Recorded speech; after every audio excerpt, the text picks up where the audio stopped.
जय हिंद, वंदे मातरम। स्वागत है आप सभी का स्टडी विद गुरु जी की आज की क्लास में। दोस्तों, वीडियो को बिल्कुल स्किप मत करिएगा। आज का क्लास बहुत ही महत्वपूर्ण रहने वाला है। आज की क्लास में हम आप सभी के लिए लेकर आए हैं सीटेट में पूछे गए प्रश्न पत्र को, जो कि एग्जाम हुआ था 1 जनवरी 2022 को। हूबहू वहीं पर्यावरण का प्रश्न इसमें शामिल किया गया। उसी प्रश्न को आज हम सॉल्व करेंगे इस वीडियो में। तो आज के प्रश्न को देखते हैं। आप सभी के सामने ये रहा, स्क्रीन पर पूछा जा रहा है। पहला प्रश्न जो है ये पूछा जा रहा है कि त्रिवेंद्रम और गांधी धाम के बीच में जो दूरी है, बोल रहा है 2268 किलोमीटर है। 2268 किलोमीटर है। यदि कोई रेलगाड़ी इस दूरी को 42 घंटे में तय कर लेती है तो इन दोनों शहरों के रेलवे स्टेशनों के बीच रेलगाड़ी की औसत चाल मीटर प्रति सेकंड में पूछा है। मीटर प्रति सेकंड में पूछा है। तो अगर आप 2268 को 42 से भाग देते हैं तो क्या आता है? 54 आता है। 54 आएगा। कितने में आएगा? तो किलोमीटर में, ये 54 जो है किलोमीटर में आ जाएगा। 54 किलोमीटर में आ जाएगा। लेकिन यहाँ पे आपसे पूछा जा रहा है कि औसत चाल जो है प्रति सेकंड में कितना मीटर प्रति सेकंड में आपसे पूछा जा रहा है। तो यहाँ पे ये ऑप्शन यहाँ पे गलत है। यहाँ पे 15 होगा। यहाँ पे 15 होगा, ये गलत दिया हुआ है। तो इस चीज को आप देखिएगा। जब इसको आप सॉल्व करेंगे तो इसको सॉल्व जब आप करेंगे तो ये मीटर प्रति सेकंड में जब आप बदलेंगे तो इसका जो सही आंसर जाएगा ऑप्शन नंबर डी के साथ में जाएगा। यहाँ पर 15 मीटर प्रति सेकंड हो जाएगा। कितना हो जाएगा? 15 मीटर प्रति सेकंड हो जाएगा। मीटर प्रति सेकंड हो जाएगा इसकी औसत चाल जो पूछा है। तो इस प्रश्न का जो सही आंसर होगा 15 मीटर प्रति सेकंड हो जाएगा। नेक्स्ट क्वेश्चन आप सभी के लिए ये रहा स्क्रीन पर। कोई छात्र जो है, यहां पे आपको बताया जा रहा है कि कोई छात्र जो है वह ए पर है और बी पर पहुंचना चाहता है। कोई छात्र ए पर है और बी पर पहुंचना चाहता है। इससे पहले वह ओ पर जाता है और जो ए के ठीक उत्तर में 120 मीटर दूरी पर है, फिर वह ओ से बी के ठीक पश्चिम दिशा में 50 मीटर की दूरी तय करके पहुंचता है। ए तथा बी से ए की बी से दूरी तथा बी के सापेक्ष ए की दिशा क्रमशः क्या है, पूछा जा रहा है।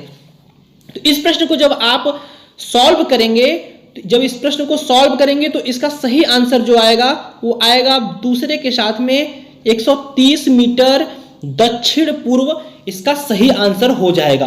तो आप सभी इसको सॉल्व करिएगा। इसको सॉल्व करने के बाद इसका सही आंसर यही आएगा, दक्षिण पूर्व 130 मीटर। नेक्स्ट चलते हैं, आगे बढ़ते हैं।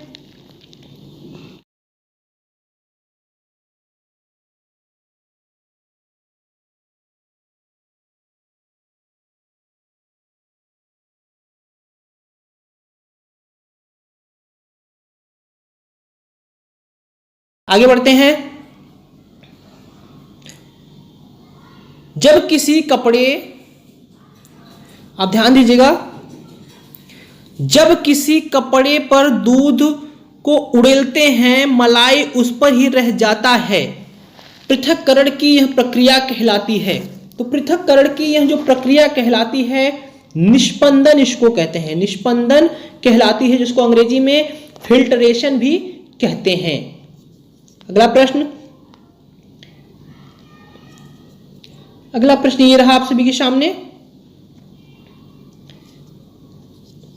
पूछा जा रहा है कि कक्षा 5 की पाठ्य पुस्तक में दिए गए गोलकोंडा किले की मानचित्र में 1 सेमी जमीन पर 110 मीटर की दूरी को दर्शाता है। इस मानचित्र में फतेह दरवाजे की जमाली दरवाजे की दूरी 10.7 सेमी है। जमीन पर इन दोनों दरवाजे के बीच की कम से कम दूरी कितनी होगी? तो जब आप इसको सॉल्व करेंगे तो एक चीज ध्यान दीजिएगा। जब आप इसको सॉल्व करेंगे तो यह क्या हो जाएगा, यहाँ पर आप देखिए, पहले आपसे क्या पूछा है कि जो इसकी सिटी की जो दूरियां पूछी है वो कितना बताया है? 10.7 पूछा है। और कितना मीटर दिया हुआ है? इसकी दूरी, जमीनी दूरी दिया है, कितना दिया है? तो 110 मीटर दिया हुआ है। जब इसको आप सॉल्व करते हैं तो ये कितना हो जाता है 1177 हो जाएगा। इसका मतलब होता है कि कितना हो जाएगा 1.177 हो जाएगा। मतलब कि ऑप्शन जो बी दिया हुआ है यह इस प्रश्न का सही आंसर हो जाएगा। उम्मीद है आप सभी ने स्क्रीनशॉट ले लिया होगा। बढ़ते हैं आगे, अगले प्रश्न को देखते हैं। 3 राज्यों का वह समूह, 3 राज्यों का वह समूह जिनके किसी किनारे पर बंगाल की खाड़ी है, वह कौन सा है? तो अब आप ध्यान दीजिए कि बंगाल की खाड़ी क्या आंध्र प्रदेश, महाराष्ट्र, तमिलनाडु में पड़ती है क्या? तो यहाँ पर देखिए महाराष्ट्र में तो नहीं पड़ती है, महाराष्ट्र की तरफ तो बंगाल की खाड़ी है ही नहीं। अब दूसरा ऑप्शन अगर हम देखें ओडिशा, केरल, तमिलनाडु, तो केरल के तरफ नहीं पड़ता, तो ये भी कट जाएगा, ये भी नहीं होगा आपका, ये भी नहीं होगा। तीसरा पड़ता है देखिए ओडिशा, आंध्र प्रदेश, तमिलनाडु, बिल्कुल ये जो है आपके बंगाल के खाड़ी के तरफ पड़ते हैं, जबकि केरल आने पर ये भी नहीं होगा। केरल आपका इधर जो है बंगाल की खाड़ी की तरफ नहीं पड़ता है। तो उम्मीद है आप सभी इसका स्क्रीनशॉट ले लिए होंगे। बढ़ते हैं आगे, अगले प्रश्न को देखते हैं। मान लीजिए कि आप मध्य प्रदेश में हैं। यह प्रश्न पूछ रहा है कि मान लीजिए कि आप मध्य प्रदेश में हैं, इस राज्य के सापेक्ष किस दिशा में हमारे देश में सर्वाधिक घने जंगल हैं, पूछा जा रहा है। यह पूछा गया है सीटेट एग्जाम 2022, 1 जनवरी 2022 को पूछा गया है यह प्रश्न। तो इसका जो आपका सही आंसर हो जाएगा उत्तर पूर्व हो जाएगा, उत्तर पूर्व हो जाएगा। अगर आप मध्य प्रदेश में हैं तो आपके उत्तर पूर्व में जो है सर्वाधिक घने जंगल मिलेंगे। ऑप्शन नंबर 2 इसका सही हो जाएगा। आगे बढ़ते हैं। माउंट एवरेस्ट की ऊंचाई पूछी गई है। तो माउंट एवरेस्ट की ऊंचाई जो होती है वह तो लगभग आप सभी को पता होगा कि 8850 मीटर, 8848 मीटर होता है। 8850 मीटर आपको कहीं पे देखने को मिल सकता है, 8848 मीटर भी देखने को मिल सकता है। आगे बढ़ते हैं। अगला प्रश्न ये पूछा गया था, टूटता तारा होता है, टूटता तारा होता है, टूटता तारा क्या होता है? तो टूटता जो तारा होता है वह उल्का होता है। जब उल्का पिंड हमारे वायुमंडल में प्रवेश करता है तो गुरुत्वाकर्षण के कारण जलने लगता है, और जब ये जलने लगता है तो इसी को टूटता हुआ तारा कहा जाता है। आगे बढ़ते हैं। अगला प्रश्न ये रहा, खेजड़ी के बारे में पूछा जा रहा है। खेजड़ी एक वृक्ष होती है, उसके बारे में पूछा जा रहा है, जो कि राजस्थान में पाई जाती है। खेजड़ी जो होता है वह राजस्थान में पाया जाता है, तो उसी के बारे में पूछा जा रहा है कि खेजड़ी वृक्ष के बारे में नीचे दिए गए कथनों का पर विचार करिए। तो क्या पूछा जा रहा है? यह वृक्ष मुख्यतः रेगिस्तान क्षेत्र में पाया जाता है, बिल्कुल सही पाया जाता है। यह उगने के लिए अधिक जल की आवश्यकता नहीं होती, इसे उगने के लिए अधिक जल की आवश्यकता नहीं होती, बिल्कुल इसके उगने के लिए अधिक जल की आवश्यकता नहीं होती। यह वृक्ष अपने तने से जल संचित करता है, जिसका उपयोग आवश्यकता पड़ने पर किया जाता है, बिल्कुल नहीं, ये गलत है, ये नहीं होगा आपका। डी नंबर दिया हुआ है, यह इस वृक्ष की छाल का उपयोग दवाइयों के बनाने में होता है तथा इसकी लकड़ी पर कीटों का प्रभाव नहीं पड़ता, बिल्कुल सही बात कर रहा है। इस वृक्ष में बहुत कम पत्तियां होती हैं, ये गलत है, ऐसा कुछ भी नहीं है। तो इस प्रश्न का जो सही आंसर होगा आपका क्या होगा? ए, बी और डी। ऑप्शन नंबर जो पहला दिया हुआ है यही इस प्रश्न का सही हो जाएगा। उम्मीद है आप सभी ने नोट कर लिया होगा। बढ़ते हैं आगे, देखते हैं अगले प्रश्न को। अगला प्रश्न ये दिया हुआ है, पूछा है आपसे, किसी छात्र द्वारा नीचे दिए गए कथन पर निष्कर्ष करिए। छात्र कह रहा है कि मैं जिस क्षेत्र से आया हूं, छात्र कह रहा है मैं जिस क्षेत्र से आया हूं वहां बारिश बहुत कम होती है, वहां बारिश बहुत कम होती है, गर्मी बहुत पड़ती है। क्या कह रहा है? गर्मी बहुत पड़ती है, हमारे घर मिट्टी के बने होते हैं, घरों की दीवारें बहुत मोटी होती हैं और इन्हें मिट्टी से पोतकर सुंदर किया जाता है, घरों की छतें कटीली झाड़ियों से बनाई जाती हैं। यह छात्र निम्नलिखित में से किस राज्य के हैं? तो आप सभी को बता दें कि ऐसा यह जो छात्र बता रहा है गर्मी सबसे ज्यादा पड़ती है, तो आपको पता है कि बारिश कहाँ कम होती है? राजस्थान में कम होती है। और गर्मी सबसे ज्यादा कहाँ पड़ती है? तो गर्मी राजस्थान में सबसे ज्यादा पड़ती है। दूसरी चीजें, गर्मी के कारण ही यहाँ की घरें मिट्टियों से बनाई जाती हैं और जो इनके छत होते हैं वो कटीली झाड़ियों से बनाए जाते हैं गर्मी से बचने के लिए। तो इसका सही आंसर हो जाएगा राजस्थान। आगे बढ़ते हैं, अगले प्रश्न को देखते हैं। अगला प्रश्न भी छात्र से ही जुड़ा हुआ है।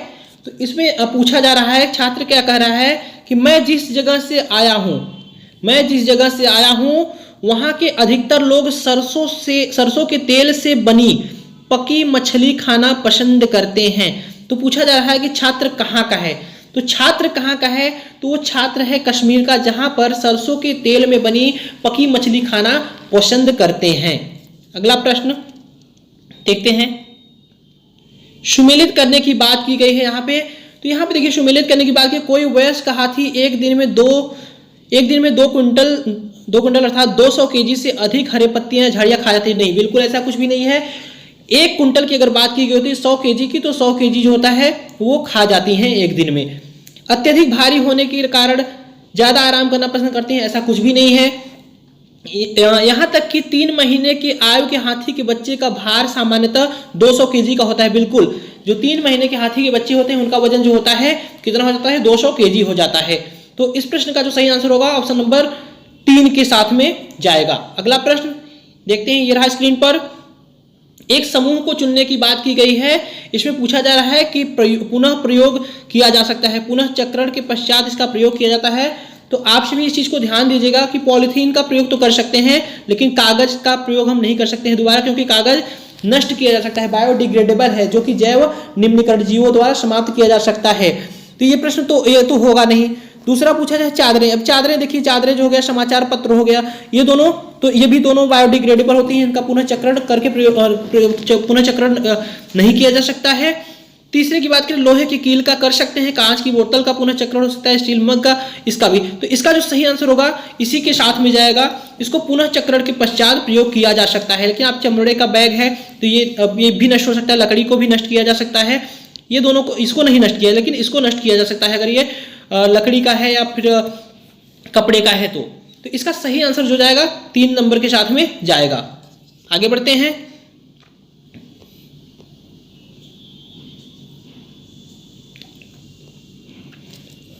यहाँ पे कुछ खाने पीने की चीजों के बारे में दिया हुआ है, जो आप सभी से पूछा है कि इसका क्या आंसर सही होगा।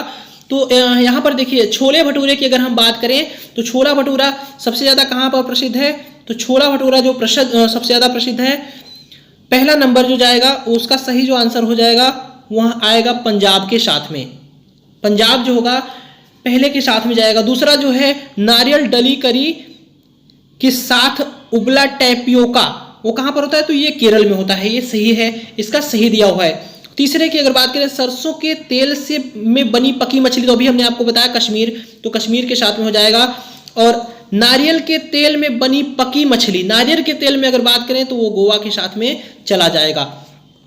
तो उम्मीद है इस चीज को आप सभी ने नोट कर लिया होगा। बढ़ते हैं आगे, अगले प्रश्न को देखते हैं। अपनी कक्षा 4 के पर्यावरण, अपनी कक्षा 4 के पर्यावरण पूछा जा रहा है कि अपनी कक्षा 4 के पर्यावरण की बात की जा रही है। ध्यान दीजिएगा, कक्षा 4 के पर्यावरण अध्यक्ष के विद्यार्थियों के रचनात्मक आकलन के लिए उपयुक्त कार्य का चुनाव करें। पूछा जा रहा है कि रचनात्मक आकलन के लिए उपयुक्त चुनाव करें। तो इसका जो पहला दिया हुआ है, तैरने और डूबने के पाठ पर विचार करना, तो ऐसा कुछ तो खास नहीं लग रहा है। दूसरा दिया हुआ है कि डूबने और तैरने की प्रक्रिया का अवलोकन करने के लिए क्रियाकलाप करना। बिल्कुल ये सही हो सकता है। तैरने और डूबने की परिभाषा को व्याख्या करना, नहीं, ऐसा कुछ बहुत इसमें उपयुक्त नहीं पड़ रहा है। जो वस्तुएं डूबती और तैरती हैं उनकी सूची याद करना, ऐसा कुछ भी नहीं। तो इसका जो सही आंसर होगा 2 नंबर के साथ में जाएगा, 2 नंबर के साथ में जाएगा, डूबने और तैरने की प्रक्रिया का अवलोकन करने के लिए क्रियाकलाप करना। आगे बढ़ते हैं, अगले प्रश्न को देखते हैं। पर्यावरण अध्ययन के शिक्षण में कला एवं कौशल का समावेशन होना चाहिए, क्योंकि वह प्रोत्साहित करते हैं। तो वह किसको प्रोत्साहित करते हैं, आप सभी को बता दें, वो किसको प्रोत्साहित करते हैं, कला और कौशल, सृजनात्मकता को तो प्रोत्साहित करते हैं, सहपाठी सीखने को, इसको भी प्रोत्साहित करते हैं, समावेशन को भी प्रोत्साहित करते हैं। कक्षा में अनुशासन, ऐसी कोई बात यहाँ पे नहीं होगी। यहाँ पे जो इसका सही आंसर हो जाएगा वह कौन सा होगा, ए, बी और डी। ए, बी, डी इस प्रश्न का सही आंसर हो जाएगा। चलते हैं, आगे बढ़ते हैं। आप सभी लोग नोट करते जाइएगा कि चीज़ों को, क्योंकि परीक्षा में दोबारा पूछे जाने की संभावना बन सकती है यहाँ पे। अगला प्रश्न देखते हैं। कक्षा 4 के विद्यार्थी को थीम आश्रय के लिए कौन सी युक्ति पूछताछ को प्रोत्साहित करती है? कक्षा 4 के विद्यार्थियों को थीम आश्रय की बात करें, थीम कौन सी? थीम आश्रय के लिए कौन सी युक्ति पूछताछ को प्रोत्साहित करती है? तो इसमें जो पूछताछ को प्रोत्साहित करने वाली बात की जाती है तो वह सबसे उपयुक्त जो होता है, उपयुक्त युक्ति की बात करते हैं तो वह ऑप्शन नंबर सी के साथ में जाएगा। विभिन्न मकान निर्माण स्थलों पर जाने के उपरांत विद्यार्थियों को अपने अनुभवों को सुनाने के लिए कहना ही जो होता है इसका सही आंसर हो जाएगा। आगे बढ़ते हैं, अगले प्रश्न को देखते हैं। प्राथमिक कक्षाओं का पर्यावरण अध्ययन वह विषय क्षेत्र है जिसमें एकीकरण है, तो क्या है इसका सही जो आंसर हो जाएगा? उसका एकीकरण की बात किया गया है, पर्यावरण अध्ययन है, तो इसमें पर्यावरण अध्ययन में किसकी बात की जाती है? हम विज्ञान की बात करते हैं, सामाजिक विज्ञान की बात करते हैं, पर्यावरणीय शिक्षा की बात करते हैं। तो ये जो है इसका समावेशन इसमें है, एकीकरण है, किसका है? विज्ञान का है, सामाजिक विज्ञान का है, पर्यावरणीय शिक्षा का है। इसमें देखिए दिया पहले में विज्ञान एवं पर्यावरण दो ही दिया हुआ है। सामाजिक विज्ञान ये भी गलत हो जाएगा, विज्ञान और सामाजिक विज्ञान, जबकि ये तीनों का एकीकरण है। उम्मीद है यहां पर आप समझ गए होंगे। बढ़ते हैं आगे, अगले प्रश्न को देखते हैं।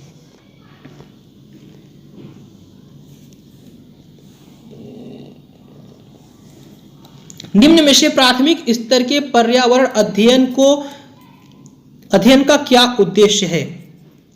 पर्यावरण के अध्ययन का क्या उद्देश्य है? तो इसका जो पर्यावरण का अध्ययन का उद्देश्य है वह होता है क्या? लैंगिक भेदभाव से संबंधित मुद्दों पर सीखने वालों को संवेदनशील करना।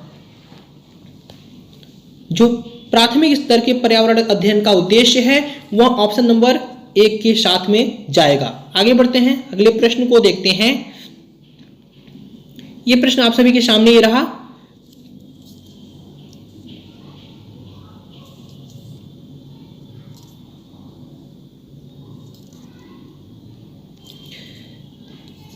इसमें पूछा गया, शिक्षिका ने अपने विद्यार्थियों को भोजन के रूप में ग्रहण किए जाने वाले पौधों के विभिन्न भागों जैसे जड़, तना,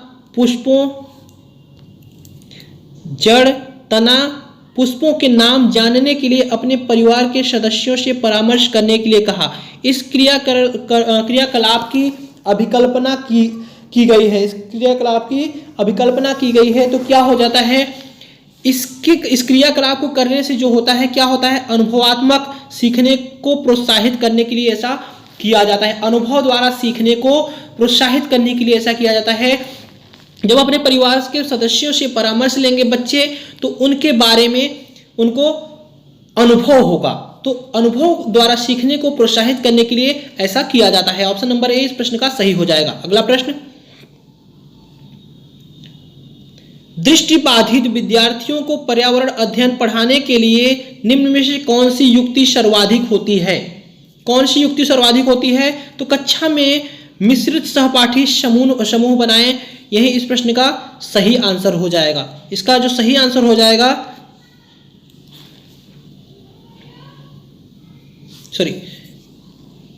इसका जो सही आंसर हो जाएगा यह नहीं होगा। पूरे प्रश्न को देखते हैं। पूछा जा रहा है दृष्टिबाधित विद्यार्थियों को पर्यावरण अध्ययन पढ़ाने के लिए निम्न में से कौन सी युक्ति सर्वाधिक उपयुक्त होगी? तो इसमें क्या होता है कि दृष्टिबाधित जो बच्चे होते हैं उनको स्पर्श द्वारा पढ़ने के लिए, जैसे ब्रेल लिपि में पढ़ाया जाता है तो उनको स्पर्श द्वारा पढ़ने के लिए सामग्रियों का उपयोग किया जाता है। स्पर्शी शिक्षण अधिगम सामग्री का अधिक प्रयोग किया जाता है। कौन सा होता है? स्पर्श, जिससे जो दृष्टिबाधित होते हैं वो स्पर्श करके उन चीजों को पढ़ सकें। तो इसका जो सही आंसर होगा ऑप्शन नंबर 4 के साथ में जाएगा। दृष्टिबाधित बच्चे स्पर्श द्वारा पढ़ते हैं। जो ब्रेल लिपि है उसमें छोटे छोटे दाने जैसे बने होते अक्षर, उसको बच्चे स्पर्श द्वारा पढ़ते हैं। अगले प्रश्न को देखते हैं, ये रहा आप सभी के सामने। पर्यावरण अध्ययन का शिक्षण करते हुए पाठ का वह उपयुक्त स्तर जिस पर विद्यार्थियों का आकलन किया जाता है। तो विद्यार्थियों का आकलन जो किया जाता है वह किस पर किया जाता है?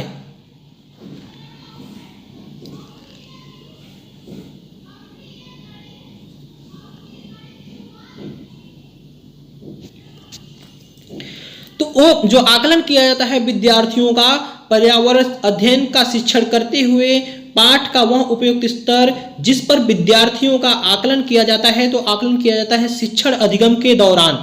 किस पर किया जाता है? शिक्षण अधिगम के दौरान किया जाता है। ऑप्शन नंबर 4 इस प्रश्न का सही हो जाएगा। आगे बढ़ते हैं, अगले प्रश्न को देखते हैं। आपको अपने विद्यार्थियों के पर्यावरण अध्ययन परियोजना का आकलन करना है और उन्हें शीघ्र पुनर्निवेशन देना है। आप आकलन के किस साधन का चुनाव करेंगे? अगर आप टीचर हैं तो आप बताइए, अगर आप टीचर हैं तो आप पर्यावरण अध्ययन परियोजना का आकलन करना चाहते हैं, उन्हें शीघ्र पुनर्निवेशन भी देना चाहते हैं, तो आप किसका चुनाव करेंगे? तो आप चुनाव करेंगे जांच सूची का। जांच सूची का आप प्रयोग करेंगे। आगे बढ़ते हैं, अगले प्रश्न को देखते हैं। पर्यावरण अध्ययन में सीखने का आकलन करने का उद्देश्य है। सीखने के आकलन करने का उद्देश्य है। क्या उद्देश्य है? तो क्या उद्देश्य है यह हम आपको बता दें। यह जो उद्देश्य है यह विद्यार्थियों के सीखने के बारे में सूचना देता है। विद्यार्थियों के सीखने के बारे में सूचना देता है कि अगले चरण के लिए उन्हें सहारा दिया जा सके।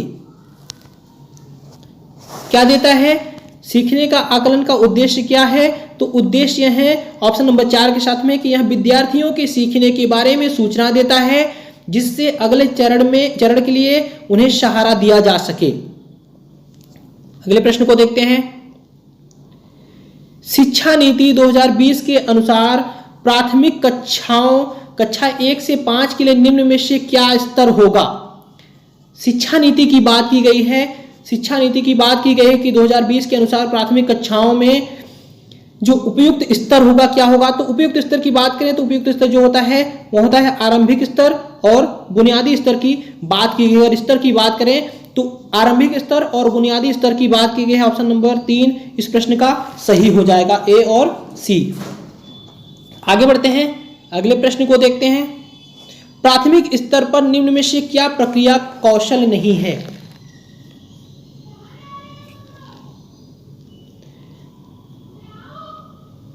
पूछा जा रहा है क्या प्रक्रिया कौशल नहीं है किसमें?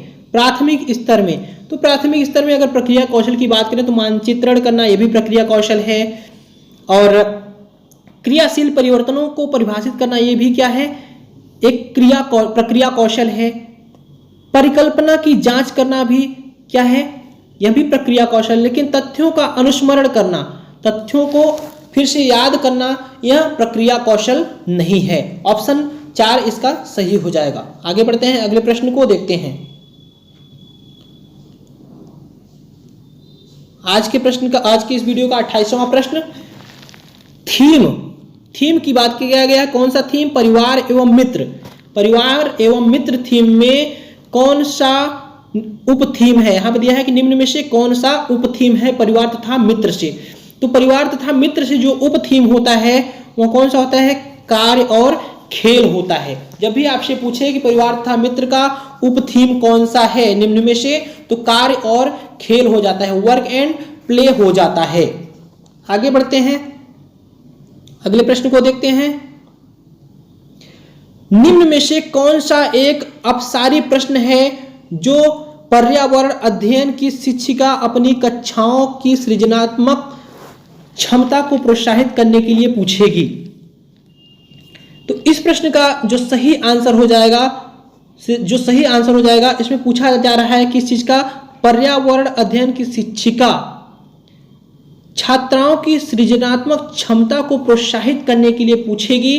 तो आप ध्यान दीजिएगा कि पर्यावरण अध्ययन की बात की गई है, तो पर्यावरण अध्ययन के लिए जो इसमें ऑप्शन दिए हुए हैं उसमें सबसे सही जो आंसर हो जाएगा, जो सबसे सही आंसर जो होगा वो कौन सा होगा, वो ऑप्शन नंबर बी के साथ में जाएगा। दिल्ली जैसे शहरों में वायु प्रदूषण को कम करने के लिए आप क्या कदम उठाएंगे, यही इस प्रश्न का सही हो जाएगा, न कि ये हो जाएगा, न कि ये। पर्यावरण अध्ययन में अगर आप देखें तो पर्यावरण अध्ययन में प्रदूषण जैसी समस्या को कम करने के लिए अगर आपसे पूछा जाए तो सबसे उपयुक्त यही बात हो जाएगा।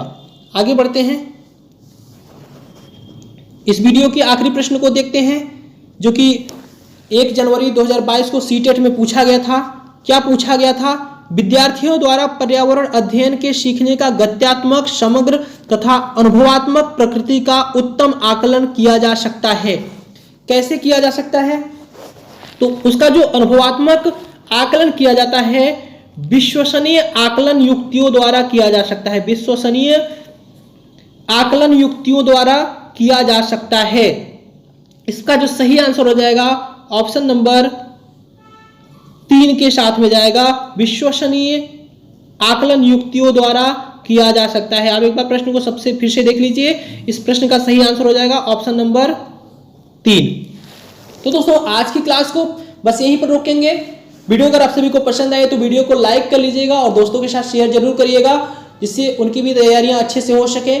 और अगर चैनल को अभी तक सब्सक्राइब नहीं किया तो सब्सक्राइब कर लीजिए, जिससे कि हमारे चैनल पर आने वाले इंपॉर्टेंट वीडियो के नोटिफिकेशन आप सभी को मिल सके। दोस्तों एक महत्वपूर्ण सूचना है आप सभी के लिए कि अगर आप सीटेट को क्रैक करना चाहते हैं तो आपको हम यहाँ पर सीटेट के प्रैक्टिस सेट उपलब्ध कराएंगे, जो कि पिछले जितने भी एग्जाम हुए हैं और सीटेट के प्रश्न पूछे गए उन सभी को हम यहाँ पर सॉल्व करेंगे। तो आप सभी लोग चैनल को सब्सक्राइब कर लीजिए, जिससे कि हर प्रश्न को आप सभी लोग नोट कर सकें। तो आज की क्लास फिलहाल अभी यहीं पर रोकते हैं, फिर मिलते हैं आपसे नेक्स्ट क्लास में। तब तक के लिए थैंक यू सो मच। जय हिंद, जय भारत।